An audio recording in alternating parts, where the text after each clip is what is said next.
মাননীয় প্রধান উপদেষ্টার ডাকে একত্রিত হয়েছি। বিভিন্ন ধর্মের ধর্মগুরুরা উপস্থিত হয়েছেন এবং সেই উপস্থিতিতে বিভিন্ন রকমের কথা হয়েছে এবং আমাদের কথাগুলো ধৈর্যের সহিত সকল উপদেষ্টারা শুনেছেন এবং আমাদের যে দুঃখ কষ্ট সকলার কথাই শুনেছেন। আরও বিশেষ করে আমাদের ভালো লাগতেছে যে মাননীয় প্রধান উপদেষ্টা আমাদের সকলার কথাই ধৈর্যের সহিত শ্রবণ করেছেন এবং সেইভাবেই আগাবেন, এটা আমাদের বিশ্বাস। বিভিন্ন ধর্মগুরুরা আজকে আমরা উপস্থিত হয়েছি, কারোর মধ্যে কোনো বিভেদ নেই। তবে বিভেদটা কোথায়? বিভেদ তো হচ্ছে, বিভেদটা কে করছে? এবং এই যারা করছে তাদেরই লোক ওখানে বসে এই প্রোপাকাণ্ডটা ছড়াচ্ছে।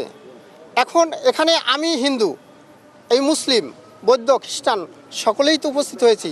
কারোর মধ্যে তো ফাটল নেই, কারোর মধ্যে বিভেদ নেই, সকলার লক্ষ্য কিন্তু এক জায়গায়। কিন্তু আমাদের মধ্যে ঢুকে একটা বিশৃঙ্খলা তৈরি করে বিদেশে সেটাকে যদি একটা খারাপ কিছু তৈরি করে তাদের স্বার্থ হাসিল করে, এটা আমরা চাই না।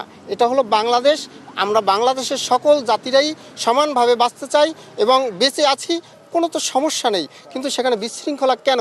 যদি কেউ করে থাকে সেটা নিশ্চিত করে আপনাদের গণমাধ্যমকে আহ্বান করব, যে করেছে, হ্যাঁ আমাদের এক ভাইকে মেরেছে, কিন্তু এই ভাইকে কে মেরেছে তাকে খুঁজতে হবে।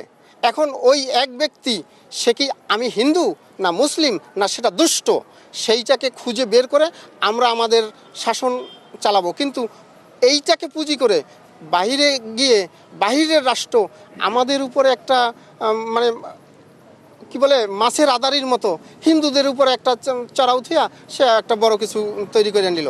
এটা আমরা চাই না। আমরা এখানে সবাই হিন্দু মুসলিম ভাই ভাই সমানভাবে বেঁচে থাকতে চাই এবং সকলার সমান অধিকার। এটাই আপনারাও আমাদেরকে সহযোগিতা করবেন যেন আমরাও কখনো কোনো সময় কারু মাধ্যমে যেন নির্যাতিত না হই। এবং যদি কেউ করে তাকে আপনারা তুলে ধরেন, তার বিচার করেন। তবে আর আমরা এই যে তারা যে হাসিলটা করছে এই সুযোগটাও পাবে না, হাসিলও তারা করতে পারবে না।